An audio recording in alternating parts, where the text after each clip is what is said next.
Espero Inés García Delgado. El tren llega tarde.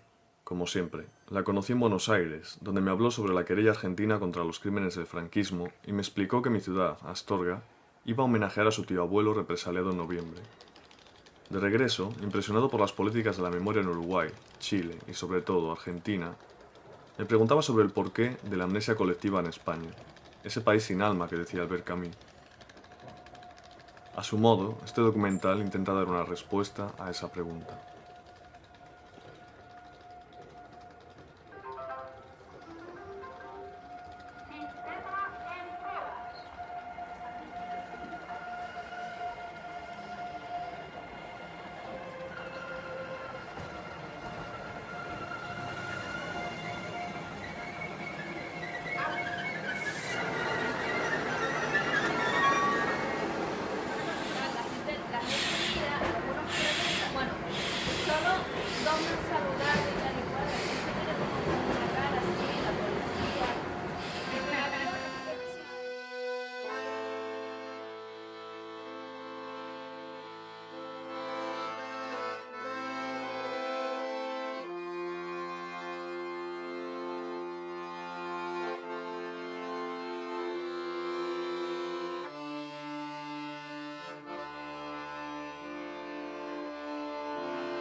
Mi tío abuelo Luis García Holgado, que es la persona homenajeada en el día de mañana, 8 de noviembre, él fue ex concejal socialista en Astorga, también intervino en la educación, en la Revolución de Asturias, estuvo apoyando a José Giral y sobre todo fue como él trabajaba en Correos, en La Bañeza al principio, sobre todo en Astorga comenzó su militancia. Y lamentablemente, como también trabajaba en Correos, fue echado a Hervás junto con otros astorganos y allí encontraron todos la muerte de una forma muy cruel en Cáceres.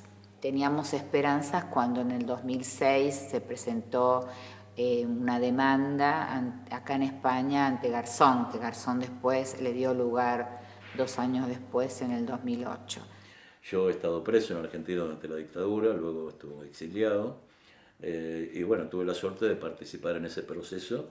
Y ese proceso se basa en un principio jurídico, que es el llamado principio de justicia universal, conforme al cual los crímenes contra la humanidad deben ser perseguidos por distintos tribunales del mundo. La querella argentina es, en primer lugar, tributaria de esta idea poderosa de la justicia universal, ¿no? En ese mismo sentido, es difícil pensar que habría una querella argentina si no hubiera habido antes un procedimiento en España en relación con los crímenes cometidos por la dictadura argentina que tanto favoreció. Yo te decía en un momento de que Kirchner dijo: los extraditamos a España o los juzgamos en Argentina. El juicio en España era una referencia insoslayable en aquel momento. Estamos hablando de los años 2002 o 2003, hace 10 años atrás apenas. El juicio de España estaba tan instalado en Argentina que todo el mundo clamaba porque fueran extraditados. Y bueno, vimos que ya el tema por la parte de España no iba a resultar. Entonces se comenzó a tener la idea de empezar una demanda en la Argentina, un país que lucha por los derechos humanos, que ha logrado sentar en el banquillo de los acusados a represores. Bueno, ese día, cuando nos tocó la jueza Servini, no nos gustó mucho, estábamos mal porque pensamos que no era la mejor jueza que nos podía tocar. De hecho, ella rechazó la querella, lo mismo que el fiscal, pero después, como se apeló, la Cámara consideró que se tenían que investigar los crímenes del franquismo. De poder contribuir a reparar la memoria histórica, hacer un homenaje a un hombre que luchó por las libertades, a un concejal de este ayuntamiento que además fue asesinado, a una persona ligada a nuestra ciudad, a un hombre entrañable, Luis García Holgado. Permítanme humildemente invitarlos a cada uno de ustedes para que ponga en la figura de mi tío abuelo la figura de los suyos, porque en este homenaje homenajeamos a todos los caídos.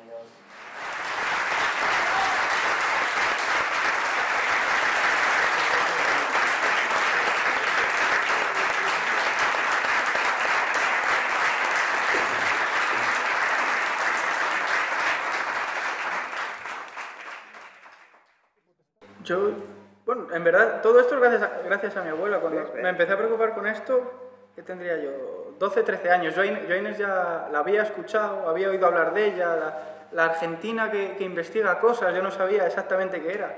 Porque ¿qué tendría yo cuando hablaban de Inés? 8 o 9 años, cuando hablaba de que salía en el periódico. Pero a base de estar con mi abuela la mayoría de los fines de semana me empecé a preocupar por la política y... Sí, a preocuparme cada vez más, a politizarme y llegado un tiempo, yo creo que fue con 15 años, decidí que lo que quería estudiar era ciencias políticas. Entonces me empezó todavía a llamar más la atención esto, empecé a investigar sobre la memoria histórica. Ya, como ya dije antes, en noviembre del año pasado me dio por buscar a Inés, no sabía exactamente ni cómo se llamaba, me dio por buscarla por internet y la encontré. Hablé con ella y sorprendentemente rápidamente me contestó. Entonces nos pusimos en contacto, me facilitó todos los datos de mi bisabuelo y de toda su familia. Pues yo espero que sí, porque gracias a gente como Inés y valientes que en el 2010 presentaron esa querella, ya que nos vienen a sacar las castañas del fuego desde fuera. Mira, yo lo que creo con la querella es que puede tocarnos un juez bien, que diga no, acá vamos a juzgar. El tema que sí juzga está la decisión jurídica del Tribunal Supremo arriba del juez que dice son delitos comunes. Lo ideal sería que los extraditara. Eso es una decisión que termina en el gobierno español. O sea, la Audiencia Nacional puede decir que sí, pero si el gobierno español dice que no. Y pienso que, bueno, que el tema de las 20 imputaciones, lo que yo hablaba antes, molestarlos, jorobarlos, que no puedan salir del país y que en algún momento en España tiene que cambiar algo, como pasó en la Argentina. ¡Uy, qué niño tengo! Bueno, cuando a Garzón se lo para, del modo que se lo para y se abre un proceso contra él, es que a algunos de nosotros nos surge la idea, bueno, nosotros hemos recibido muchos beneficios de la justicia española, vamos a devolverle a la sociedad española esto, ¿no? Y así nace la querella. Inicialmente se formó con un grupo de abogados que había en Argentina, había 2 miembros, Inés García Holgado y Darío Rivas. Las circunstancias son distintas. En España hubo 40 años de dictadura, en Argentina hubo 7 años de dictadura, en Argentina hubo 13 años de impunidad, en España llegamos cerca de 40 años de impunidad. Los momentos son distintos, el franquismo venció en su momento, la dictadura argentina salió muy debilitada del poder, las circunstancias son diferentes. Pero en el fondo, que es el tema de la necesidad de una sociedad como de un individuo particularmente, de conocer su pasado, de revisarlo y de comprender su presente a través del pasado, es una cosa que está presente en una y otra sociedad, ¿no?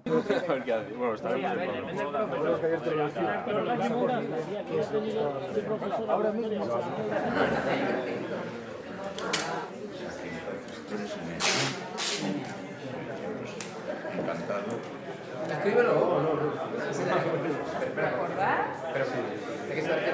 La jueza Servini de Cubría, como ya sabrán, expidió 20 órdenes de extradición, o sea, arrestos preventivos para tomar declaración indagatoria a 20 personas, exministros de Franco, torturadores, exjueces.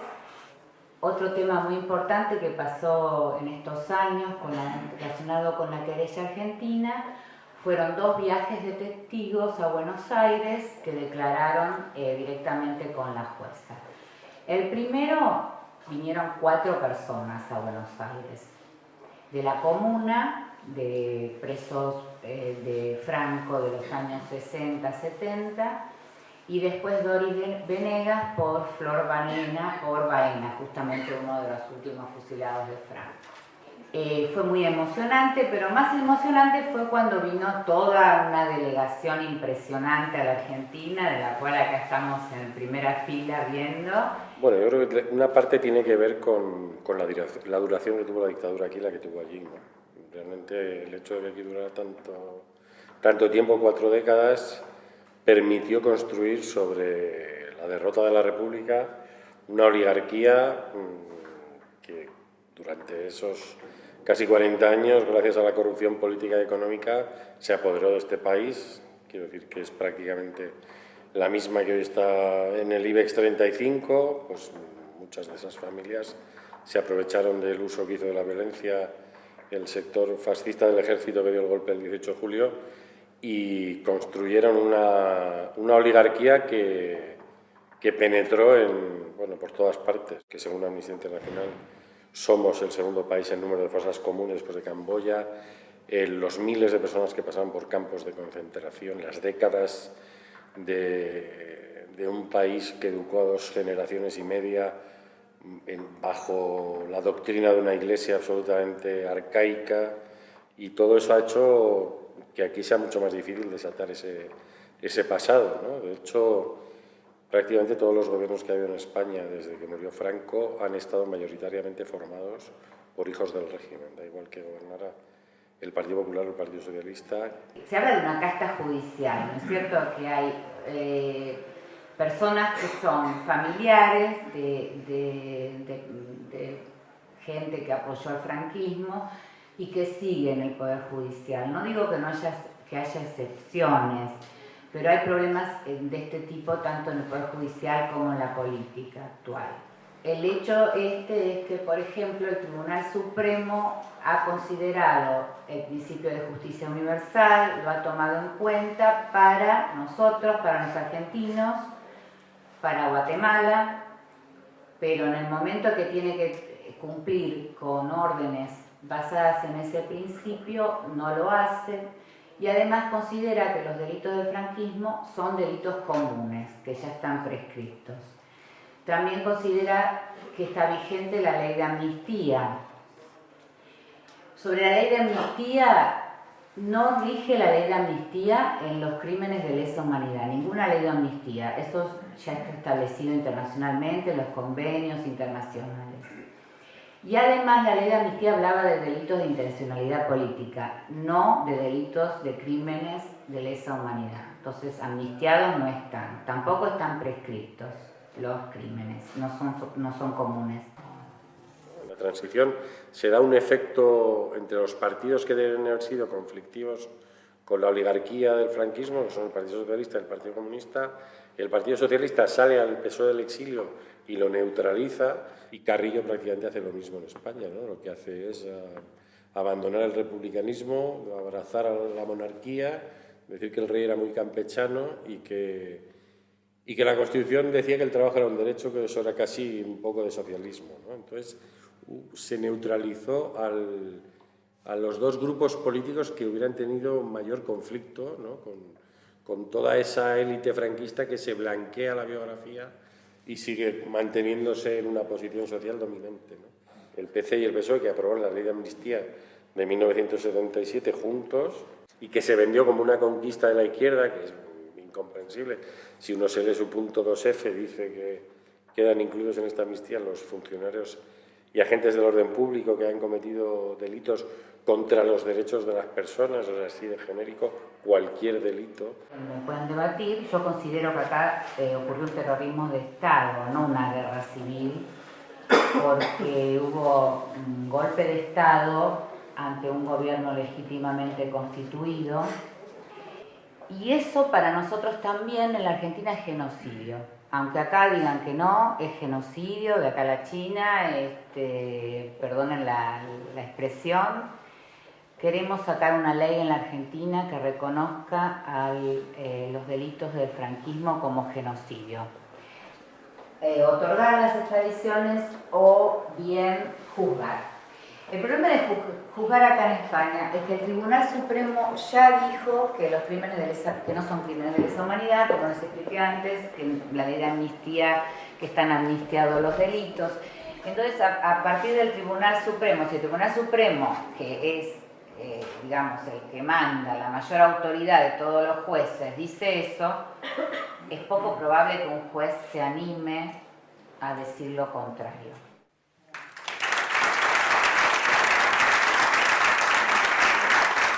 Claro, si nuestros líderes, si los banqueros y nuestros jueces son herencia del franquismo, no podemos pretender investigar crímenes del franquismo. porque los máximos representantes del Estado español estarían todos presos. Pues mira, yo llevaba ya años y años y años. Bueno, de hecho, ayer se lo dije al alcalde anterior. Digo, ya era hora, ¿eh? Ya os vale. Dice, ya, es que no había podido ser antes, porque no sé qué, no sé cuántos. Digo, pues me parece fatal porque mi cuñada Carmina, que es la que lo peor vivió todo esto, porque le amargaron la vida, vamos, le amargaron la vida. Toda la vida pensando en el tema ese, yo le decía a Carmina, pasa página porque te vas a volver loca. Dice, ya lo sé, Loli, sé que tengo que pasar página, pero llevo muchos años intentándolo y no puedo. Esto no lo puedo olvidar. Lo que llamamos pasado siempre está presente, ¿no? Es decir, nosotros estamos constituidos de pasado. Hoy mismo todo lo que somos hoy es nuestro pasado actualizado ahora, ¿no? Si nos cercenan, la palabra amnistía tiene que ver con amnesia, ¿no? Si nos cercenan esta parte de nuestra vida, de ese pasado, nos está cercenando también el presente, ¿no? Una parte de nuestro presente. Entonces, naturalmente, una persona que no puede recordar lo que ha pasado, porque no le permiten recordar, porque reprimen ese recuerdo, es una persona que nace con múltiples carencias, con eso que está llamando ingenuidad, ¿no? Durante muchos años, y bueno, el miedo es uno de los grandes beneficios de la oligarquía española, porque ha sido durante siglos su gran herramienta, a veces utilizada por la Iglesia Católica, a veces por el ejército, a veces ambos, pero ha sido siempre uno de los principales instrumentos de dominación en nuestra sociedad, ¿no? Yo creo que ahí se paraliza, salvo excepciones, ese movimiento que está intentando buscar a los desaparecidos, ¿no? Y el miedo tiene consecuencias, ¿no? Esa desaparición en la transición de las víctimas de la dictadura, pues hace, por ejemplo, que en el año 1982 el Senado español crea una comisión para investigar a los desaparecidos españoles en Chile y Argentina, algo que me parece muy bien, pero que jamás se ha hecho con los desaparecidos aquí, ¿no? Eso se va a convertir, luego voy a enseñar unas cuantas fotos, en una estrategia del Estado español que trata de disimular fuera lo que no está ocurriendo dentro, o el hecho de que el Parlamento en España celebra el 27 de enero el Día de las Víctimas del Holocausto, el 27 de junio el Día de las Víctimas del Terrorismo, pero las víctimas de la dictadura no tienen un espacio, ni un tiempo, ni un segundo. Del arrepentimiento, los verdugos dejan de comer tocino, a las fuentes se les seca la boca. Es septiembre y la tarde tiene el color de las uvas. ¿Será monja o será fraile? Preguntan los dedos que abren el capullo de las amapolas. Entonces me gustaría que más allá de lo que es la querella en sí, tenemos que conocer, bueno, pues todos estos mecanismos que dices, toda la querella, pero ya que estamos en Astorga, que contaras el caso concreto de esas personas de Astorga, que son tus familiares y los de otras personas que hay aquí presentes. El correo lo mandaron a Hervás, donde fue fusilado y matado de una forma cruel, vil. Y bueno, no sé si me permiten mis familiares decir cómo fue asesinado, ¿no? ¿Sí? Bueno, él fue secuestrado en Madrid lo tomaron. Bueno, en Hervás lo torturaron. Después hay un diario que es el ABC que tengo, que dice que le dieron 42 tiros. Además, le pasaron una carreta por encima varias veces y estuvo expuesto al pueblo durante unos días para que vieran el castigo que se daba a las personas que pensaban, porque esa es la realidad, las personas que eran como tenían que ser. No sé si mis familiares quieren decir algo más sobre el tío. Uriel. Pues que... Ah, no, perdona. Yo, es un error mío. No, está bien. Yo lo único que quería decir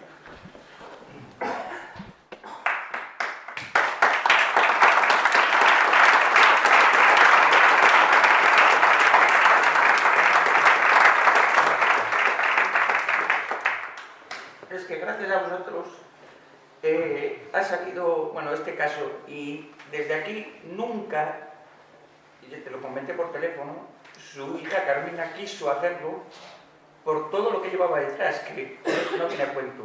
Todo lo que sufrió ella y lo...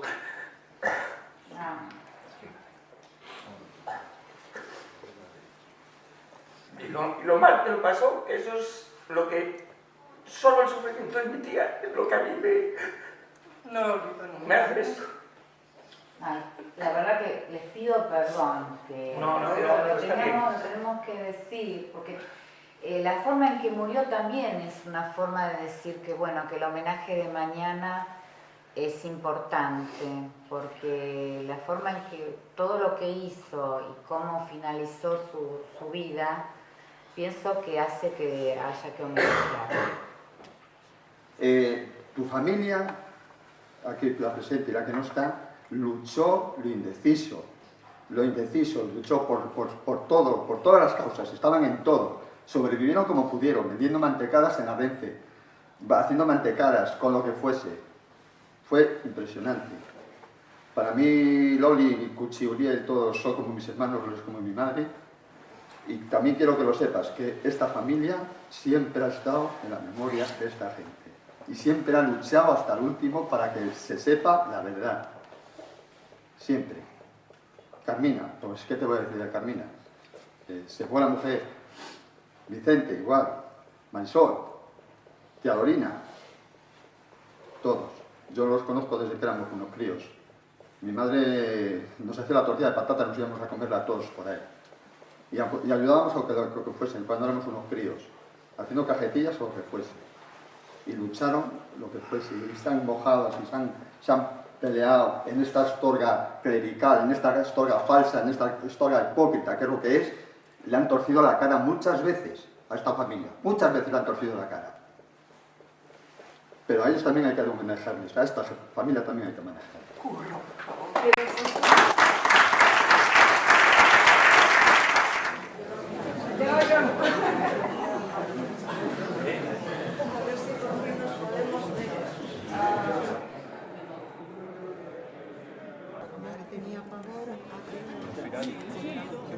Mataron tu esperanza, dejaron huérfano a tus hijos, pero no pudieron cegar la dignidad como principio de todos los hombres y mujeres que en huesos se han convertido. Todos los hombres y mujeres tienen nombre y apellido, y cada uno una historia de sueño que no quede en el olvido. Todos los hombres y mujeres tienen nombre y apellido.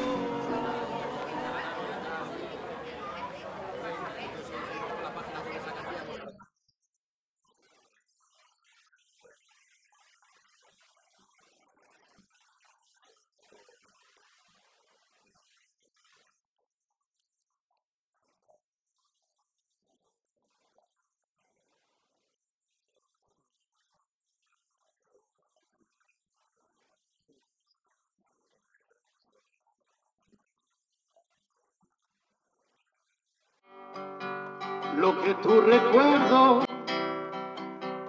me impide hacer.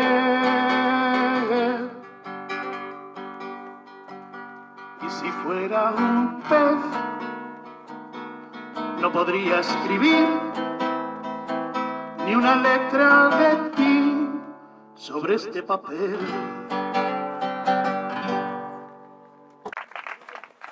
¡Viva la República! ¡Viva la República!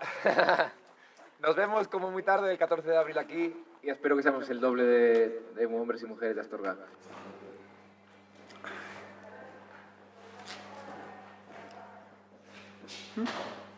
¿Qué? Ay, qué guapo eres. Eres precioso. Mi niño. Y qué orgulloso de que su nieto se meta en... Hombre. Que su padre me dijo, sabía yo que como te lo dejara, tú ibas a pinchar. Digo, bueno, pues algo bueno que he hecho en la vida.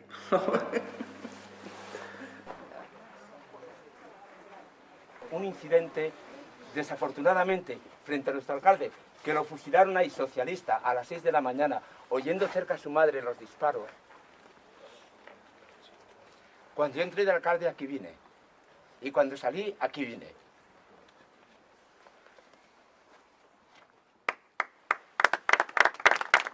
Quiero decir con esto, no tiene importancia, me emociona por ella y por él y su madre. Cuando tomamos posesión en un pacto muy difícil en el ayuntamiento, incomprensible, repito, estamos en Astorga. Esto no es Madrid, no es una sociedad, es una sociedad plenamente o muy fundamentalmente influida por el clero, no lo olvidemos. Porque parece que aquí quien ha sufrido es el otro. No, quien ha sufrido es el Partido Socialista en la ciudad, que acabaron con su sede, persiguieron a nuestras familias. La de todos, sí.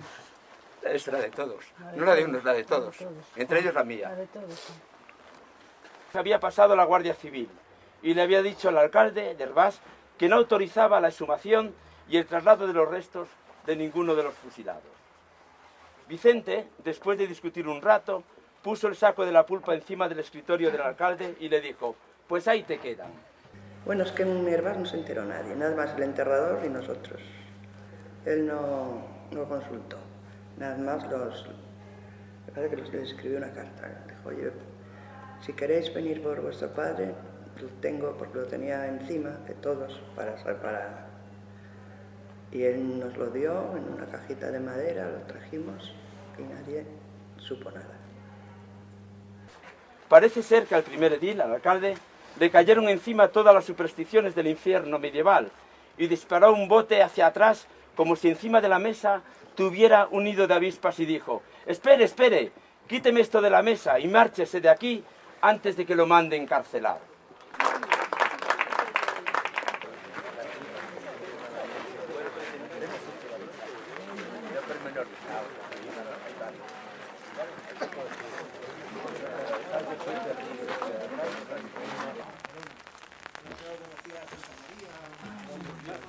Lástima que no le pusieron el nombre.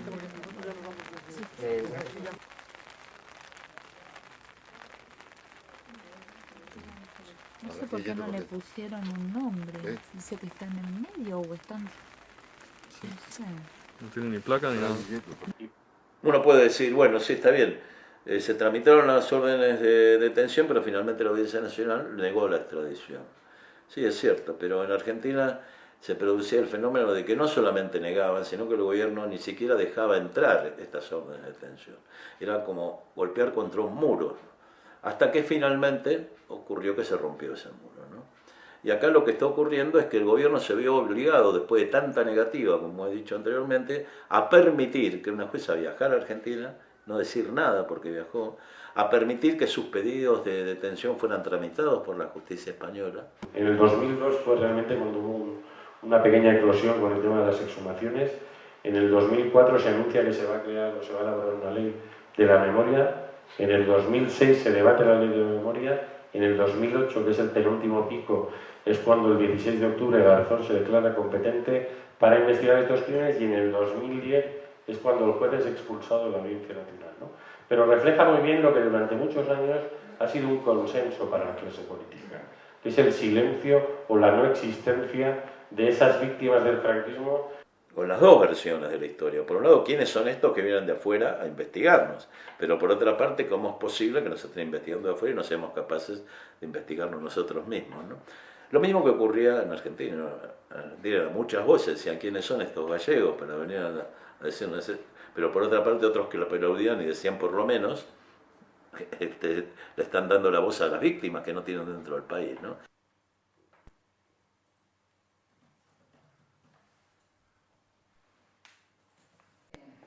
Menos cuando una persona nos escribe. Entonces, la realidad lo que pide es reunir todos los datos posibles sobre esta persona. ¿No? Donde... Ah, República Argentina. Sí, esta puede ser que la conozcas, Dolores de Castro. Sobre esta persona desaparecida, en muchos casos no hay nada más que una pequeña historia de tal día estaba en casa, vinieron unos hombres, lo secuestraron y nunca más supimos de ellos. Estos son todo peticiones. Hay algunas que están ubicadas y exhumadas, como es este caso, como por ejemplo estos dos eran hermanos, de Castro Potes y de Castro Potes. Un acta de defunción, que son documentos públicos con los cuales nosotros... Les ayuda. Nos ayuda muchísimo. Bueno, has visto por ejemplo el caso de Adriana que decía lucha contra el marxismo, pues mira, pues este es otro caso. Lo mismo. Juan Francisco Falagán Álvarez muere en tal sitio a consecuencia de la lucha contra el marxismo. O sea, no tenían problemas en ponerlo en las utilizar actas. este eufemismo. Impresionante. Para empezar un proceso de búsqueda, los que nos den todos los datos posibles, fotografías, una copia de los documentos de época, algo que certifique que esta persona, o sea, existió. O sea, Claro. que pasó por el mundo, hasta llegar a un momento que desapareció. Esta es la primera fuente de investigación de los registros civiles. En este caso es de esta zona, y donde tú puedes ver toda la gente que fue registrada durante un periodo de tiempo que fue desde el 18 de julio del 36 hasta 1951, donde puedes ver una muerte violenta, hemorragia cerebral por arma de fuego, hemorragia interna, lucha contra el marxismo, Qué bárbaro. hemorragia interna, pues todo esto hasta 1120 muertes violentas tenemos catalogadas solamente en la comarca del Bierzo.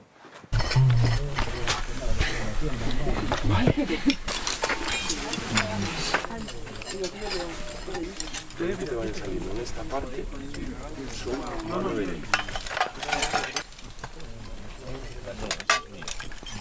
Yo me acuerdo cuando andaba de chaval por ahí que estaba limpio, porque había muchas ovejas, había cabras, y todo estaba limpio. Entonces se conocía todo el hundimiento que había, porque pues, debía de haber enterrados pues muchísimos. Entonces se hundía. Lo que pasa es que tú tienes unos datos más... Sí, yo más me acuerdo fijos más de chaval. Te movías por ahí. Siempre pues, pasaba con miedo porque, claro, Sí, eso sí, aquel de decirte, han matado ahí, pues en aquel Sí, entonces tenías miedo por ese motivo, porque ahí han matado. Yo me acuerdo que venía con mi abuelo y bueno, pues, siempre se me ponían un poco los pelos de punta. Pues claro que sí. Con lo que más trabajamos es con las causas, con lo que ellos llaman causas militares. Sí, Bueno. yo tengo de mi familia causas, Sí. así que sí, pero ustedes tienen una fortaleza porque yo tuve los expedientes y solamente de mis familiares los leí años después. Ya. No podía leerlos. A veces son duros, eso es complicado, y aparte que están, digamos, orientados hacia una determinada idea.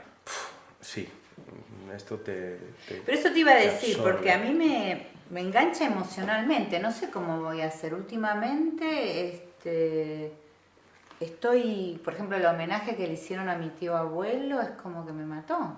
Ya. Así que los admiro porque... Al final intentas tomártelo como un trabajo, pero te das cuenta de que no es un trabajo más, o no es un trabajo cualquiera. Aunque tú intentes seguir con una rutina, seguir o sea, intentar estar al margen de todo eso, pero bueno, es evidente que no es posible estar al margen. Es imposible. Uno de los problemas que hay aquí es que se plantea esto como una cuestión de memoria. Y esto no es una cuestión de memoria, esto es una cuestión actual. Digo, los nombres de las calles de franquistas o los monumentos franquistas son cuestiones de hoy, no son cuestiones de ayer. Los cuerpos que están en las cunetas están hoy en las cunetas, no son cosas que ocurrieron ayer y que hay que recordar. Y así sucesivamente, todo lo que ocurrió durante el franquismo y las secuelas que dejó el franquismo están presentes. Me afecta personalmente en mi estado de ánimo. Cuando empiezo a ver los nombres o leo historias de acá, de los represaliados, me da mucha tristeza. Por suerte nos apoyamos entre nosotros los compañeros, ¿no? Pero hay momentos, nunca dejar la lucha, pero sí deprimirme, sí, y llorar alguna vez, sí, también, como no, porque, por ejemplo, de los expedientes de mis familiares, Yo los llegué a leer y todavía hay partes que no leí, después de 10 años que los tenía en mis manos. No se pueden ni leer los expedientes de las cosas que dicen, los sumarios. Así que España ha sufrido mucho. Argentina también, pero lo que pasa es que en la Argentina se está viendo una reivindicación. Me agobió la represión que existió en España, los pueblos que fueron reprimidos. Por ejemplo, Galicia fue todo represión. No hubo guerra, pero represión, represión, represión, personas y personas. Hay en fosas comunes de más de 4.000 personas. Realmente eso es algo increíble. Pero sin duda de que muchas de las cuestiones que ahí quedaron pendientes, entre otras cosas, el olvido y la impunidad del genocidio cometido en España, porque esa es la palabra, una palabra que se elude, un auténtico genocidio cometido por con fuerzas fascistas levantadas contra un gobierno legítimo. Es una enormidad lo que ocurrió, pero se le ha negado a las nuevas generaciones. Entonces es muy difícil levantar esto, ¿no? Si no se hace en este momento, se pagará, digamos, no sé qué sucederá. Aquellos castaños, subía un camino y desembocaba aquí esta carretera. Ese camino se intuye todavía un poco. Hola, buenas tardes. Lo mataron, lo metieron aquí de la parte de abajo y nosotros de aquella a lo mejor éramos así, que sabemos. Claro, ¿y por qué tampoco? Sí, no sabes. El que mandaba tiraba y al suelo. Por aquí mataron mucho. Mataron mucho aquello de la guerra. Sí, ¿no? Que me mataran de aquí del pueblo a este. No, y al tío Serafín. Bueno, pero el tío Serafín fue que venía a buscarla, a esperar a la raposa y sí, fue bastante más tarde. ¿No mataron a nadie más de aquella? No, yo de que me recuerde yo nada más que a este señor. No sé ni cómo se llamaba. Antonio. El Cesterín le decían. Sí, Entonces, ¿qué vienen? ¿De allá de Argentina? Yo vengo de Argentina, que soy amiga de Adriana, de la nieta, y de las chicas, las hijas de Adriana, que son bisnietas. Y bueno, venimos a ver con dónde fue otra vez, cómo está el lugar, y bueno, si alguien se acordaba de algo. Sabemos que hay... Sí, yo sé que estaba ahí, porque bueno, me lo decía mi padre, porque yo trabajaba en la finca. Y nos lo decía, éramos ahí, pero otro lado. Y lo sacaron hace 2 años ya, ¿será? ¿O no? Sí, 2011 fue. Sí, va a ser ahora... 3 años. 3 años, ¿verdad? 3 años. Sí, 3 años. Yo aquel día tampoco ni subí aquí ni nada. No, yo tampoco. Y aún estuvieron unos días, me parece. Sí, después excavaron ahí abajo. Estuvimos ahí abajo trabajando, donde ¿cómo le llaman a ese paraje? Valderrama. Sí. Bueno, en la pipa de abajo. Sí. Sí, estaba él, me recuerdo, parecía la cara. Te vino él. Bueno, entonces él ya sabe cómo fue la No, bueno, pero también queremos escucharlos a ustedes. Ellos querían hablar con gente del pueblo. Del pueblo. Nosotros poco le podemos decir, porque ya les digo. Lo que pasa es que ahora aquí tampoco hay mucha gente mayor que pueda tiempo del padre y eso pues ya no hay. Porque ellos también, ¿qué era tú? ¿Qué era? Tino y Antonio, ¿qué eran tuyos? Y si la fosa sigue, pues ponemos un equipo arqueológico que pueda ir a buscar esa fosa y si aparece, pues exhumarla. No siempre que se busca una fosa aparece, precisamente porque ha pasado mucho tiempo, los testimonios no son directos. Entonces, bueno, una vez sí que aparece la fosa, pues lo que hacemos nosotros es dejar al descubierto esa fosa, totalmente al descubierto, esta precisamente. Mira lo de los zapatos. Sí, esta es de un hombre de Argentina que vino, Ramiro Rivas, él era su padre. Lo primero que encontramos fue estas botas. Entonces no sabemos realmente cuál era su intención cuando nos decían que estaba en un lugar y no nos decían que estaba en otro. Y lo único que ellos... ¿les cambiaban el lugar? El tema es que nosotros estuvimos hablando con ellos y nos dijeron, solo hay una persona que le decían el loco del pueblo, que decía que estaban al lado de la sacristía. No tenía nada que ver la historia que nos contaban con la que nosotros encontramos. Ellos decían que este hombre había sido bien enterrado, que se le había velado toda la noche, que cuando se fue a enterrar pues se le enterró muy bien, con una sábana, etc. Cuando vemos este caso, pues no hay en ningún momento un enterramiento cuidado y por lo tanto seguramente pues, ni se le estuvo velando ni nada por el estilo. Simplemente se retiró en una fosa común, en una fosa individual, se tapó y ya está. A mí lo que me impresiona cuando aparece un objeto, ¿no? Eso es algo que nosotros siempre decimos, porque la gente, sí que es verdad que cuando tú estás excavando un cuerpo, a los huesos uno, pues quieras o no, siempre son los mismos huesos, vas encontrando, y sí que es verdad que al final el significado que tienen no deja de ser un trabajo más, ¿no? Pero cuando empiezan a aparecer esos objetos, los objetos muchas veces transmiten mucho más de lo que transmiten unos huesos. Que tú encuentres junto a un cuerpo pues un mechero, o monedas, o llaves de casa, pues te das cuenta de que esas personas son personas normales, que fueron secuestradas de su casa, subidas a un camión, llevadas a un paraje, asesinadas, y su cuerpo fue ocultado durante años hasta que nosotros hemos podido localizarlo. Y este es un caso curioso porque son unos ferroviarios que estaban enterrados al lado de una carretera, y en esa exhumación, sabiendo que eran ferroviarios, no sabíamos nada más. La arqueología nos permite saber si realmente esa información es cierta o no. En este caso, pues pudimos observar algunos objetos que sí que demostraban que eran ferroviarios. Por ejemplo, como ves aquí, esta chapita es una locomotora, sí, que la llevaba puesta una de las víctimas justo aquí en el pecho. O estos botones que se encontraron, aquí debajo pone oeste y aquí hay una locomotora. No te puedo creer.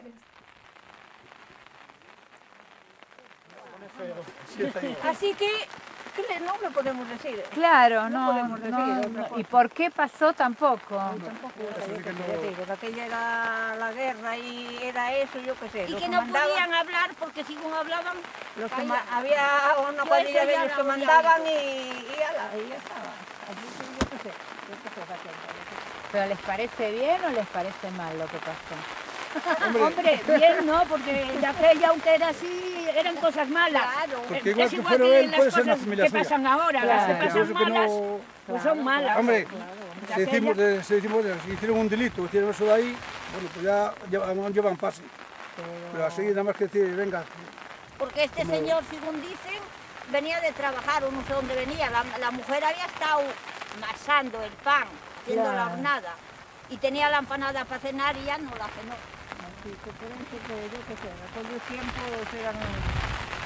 Claro, aquella mejor ni salía de casa porque ya por el respeto que tenías, ya no salías ni de casa. Pero sentimos, vamos. Bueno, gracias, Hasta luego. Muchas gracias. Hasta luego.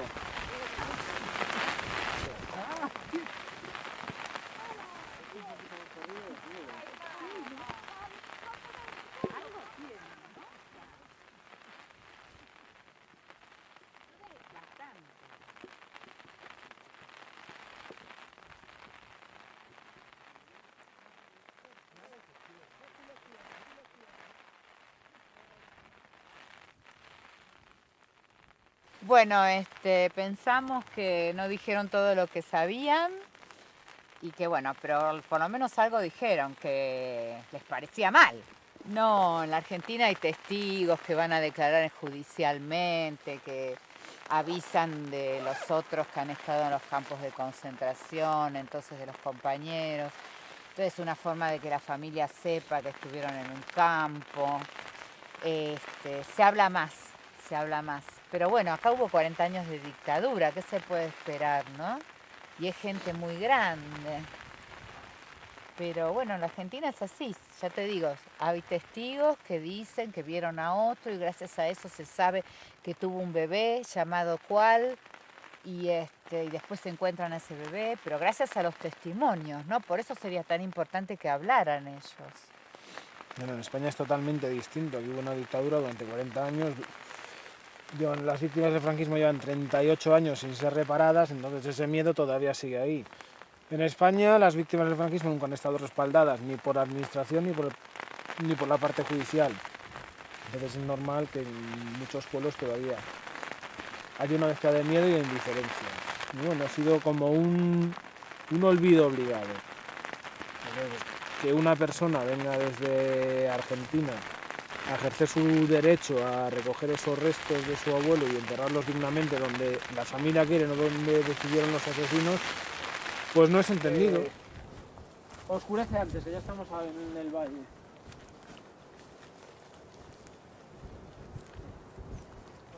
Lo que es objetivo es que quienes fueron las víctimas de este tema, o los herederos de quienes fueron las víctimas, fueron los que aceptaron esta situación. No solamente que la aceptaron, sino que la promovieron esta situación. Entonces mal pueden las nuevas generaciones poder comprender qué fue lo que significó eso. Y lo que significó eso es muy claro. Gobierno legítimo destruido por un golpe militar que decidió una política de exterminio. Una política de exterminio perfectamente planificada, escrita, delineada, apoyada por el nazismo alemán y por el fascismo italiano, para terminar con todo sueño aquí.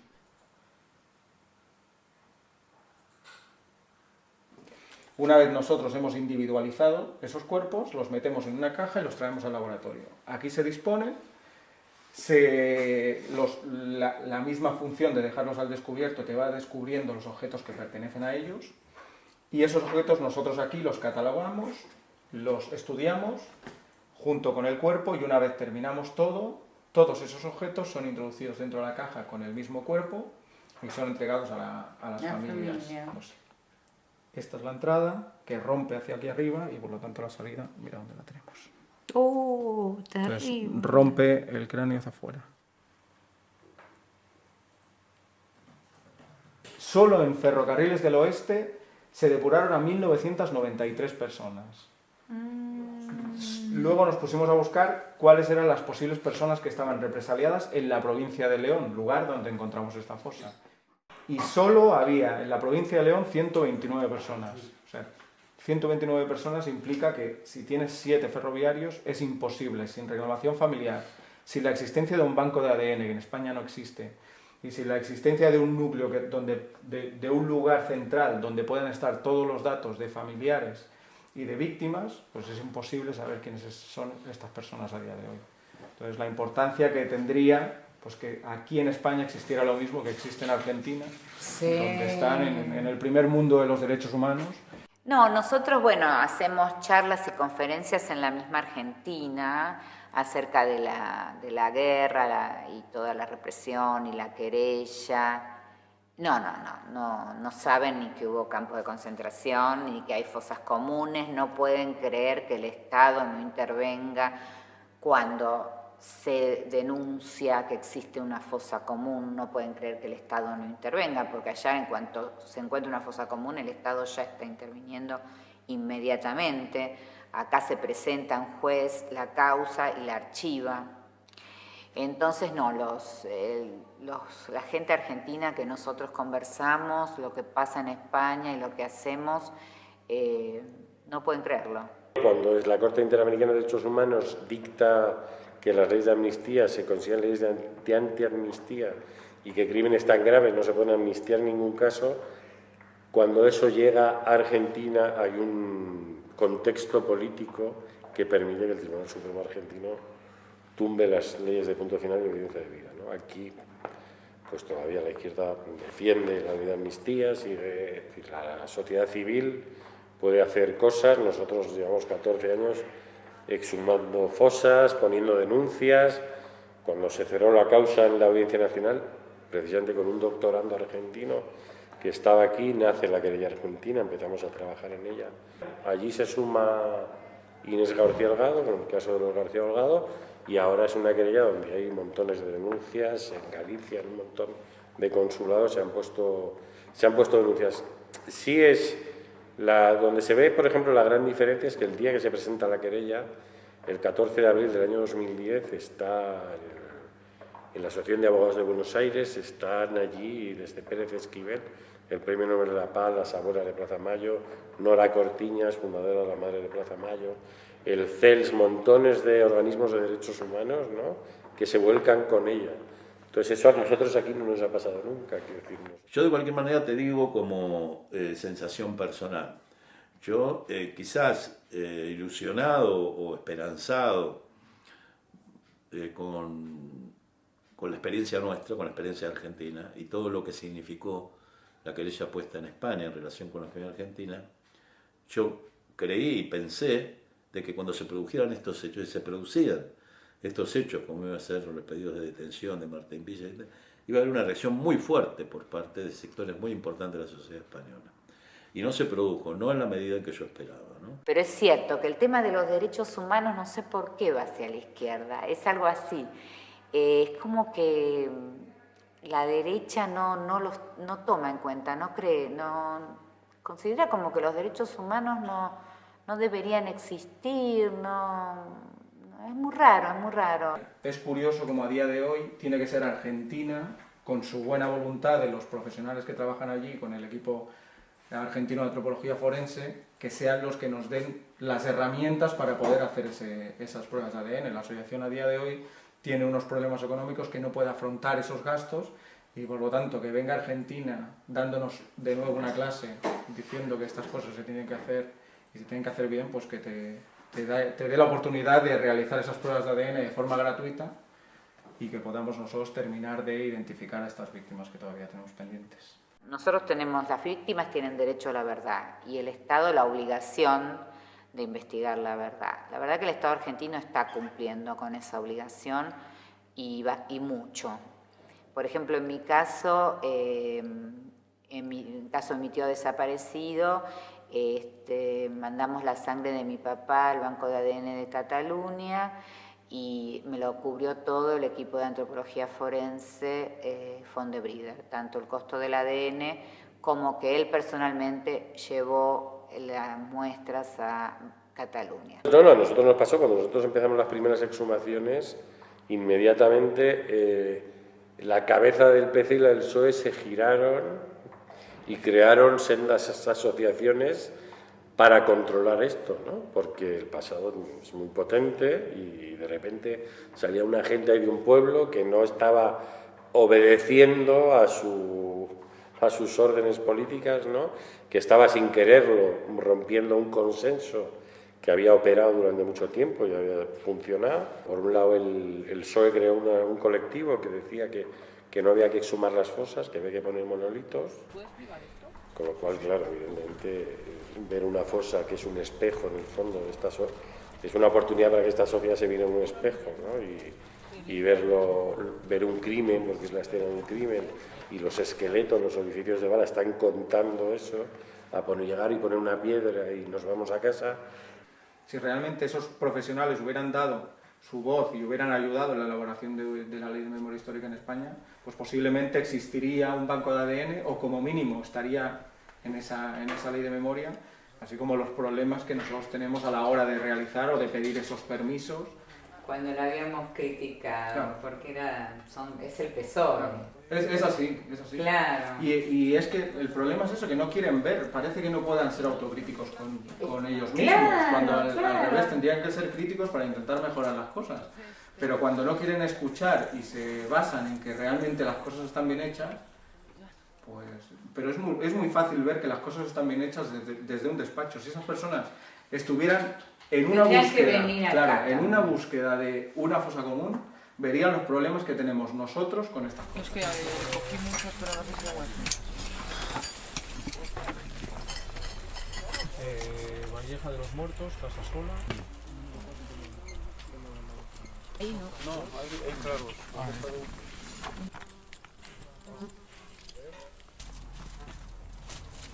No.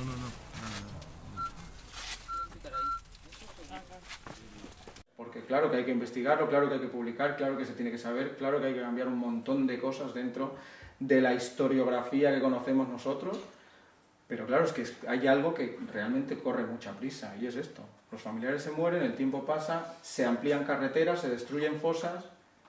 ¿Es cierto que se dice que están en las carreteras, las fosas generalmente? Claro. Sí, ¿no? Hay en diferentes sitios, hay en los bordes de carreteras, como la primera fosa que abrió la asociación en Priaranza del Bierzo, está aquí al lado. No sé si lo verías en internet. Vamos para allá. ¿Para dónde? Para allá, porque tiene... ¿Pero no los identificaron o...? Se identificaron a 7. Me parece recordar. ¿Cómo es que coincidió lo de las calles? Eso es lo que no entiendo. Lo de la calle, que le decimos nosotros, con que estén los huesos tan cerca de las carreteras. ¿Cómo? ¿No sabes? Tú imagínate aquella mañana aquella mañana del 17 de octubre. Sí. El tránsito que tenían estos pueblos. Sí. Pues ver aquí hoy 14 hombres tiroteados Eso ya te decía, lo que estamos haciendo no es broma. Claro. Pero yo, cuando encuentro la fosa de mi abuelo, que es en marzo del año 2005, en septiembre, en la Crónica de León publico un artículo de 2 páginas que se titula Mi abuelo también fue un desaparecido, y precisamente me estoy quejando de que aquí estamos todo el día oyendo hablar de desaparecidos de Argentina o de Chile, pero los de aquí no existen, ¿no? Entonces yo creo que parte de eso tiene que ver con el equilibrio político y con algo que es el miedo, ¿no? Yo creo que el gran elemento, o sea, lo que a Franco le permitió dejar las cosas atadas y bien atadas fue el miedo. Y si la gente empezó a perder el miedo en la transición, que hubo alguna gente que lo perdió, para eso estuvo el golpe de Estado, ¿no? Que dicen que no triunfó, pero yo creo que triunfó. Desde la muerte del dictador en 1975 hubo un montón de familias que por todas las cunetas de España estuvieron haciendo exhumaciones a su manera, claro, ¿no? Sin método científico. Y en el año 81, como sabes, hay un golpe de Estado donde Tejero dijo aquella frase de quieto todo el mundo, y en ese quieto todo el mundo iban los derechos de los familiares de las víctimas del franquismo. Hasta que en el año 2000 los nietos de estos hombres que estaban aquí enterrados dijeron, ¿por qué? ¿Quién nos va a negar nuestros derechos ahora? ¿Y quién nos va a negar nuestro derecho a la justicia y a recuperar la dignidad de estos hombres? Pues desde ese momento y en este punto se funda la asociación, pues hasta hoy, que se han abierto más de 150 fosas en todo el país y recuperado los restos de 1.400 hombres y mujeres que fueron asesinados durante la dictadura. Esta es la segunda, la primera fue la de Emilio Silva. Esta fue esta es la de Emilio Silva. Esta fue la exhumación del abuelo de Emilio. Exactamente. Por eso queríamos recordar porque es la primera, ¿no? O sea, como decía Emilio el otro día, parece que es una cosa que de fuera, de las fronteras para afuera, el gobierno español está haciendo muchas cosas con el tema de búsqueda de desaparecidos, derechos de víctimas, pero de puertas adentro, desde luego que no han hecho nada, absolutamente nada.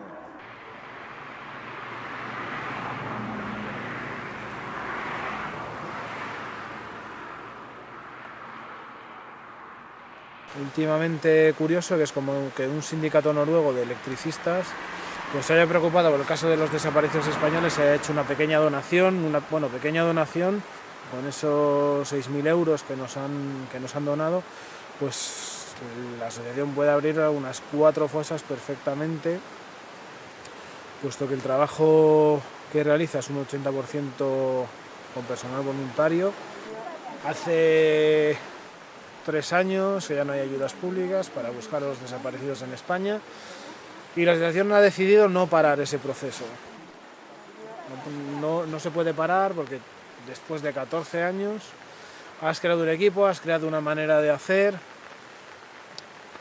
y después de exhumar más de 150 fosas y recuperar más de 1.400 cuerpos, pues no puedes tirar la toalla. Hay mucha gente metida en este proyecto, empezando por los familiares de las víctimas que han depositado toda su confianza en los técnicos de la RMH y no podemos parar.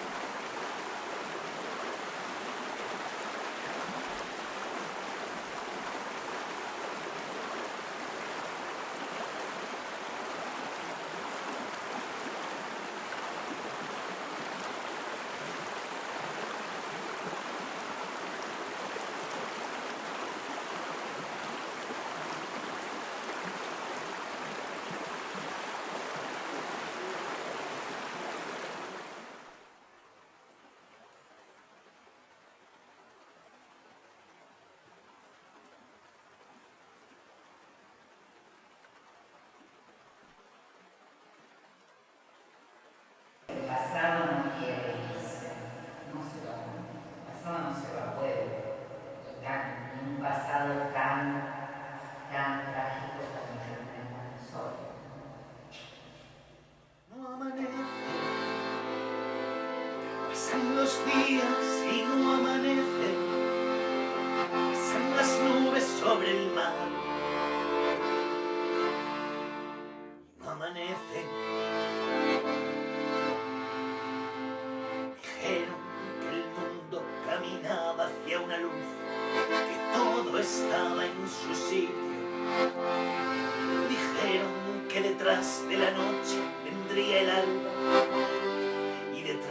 amor. Más se alarga la noche y no amanece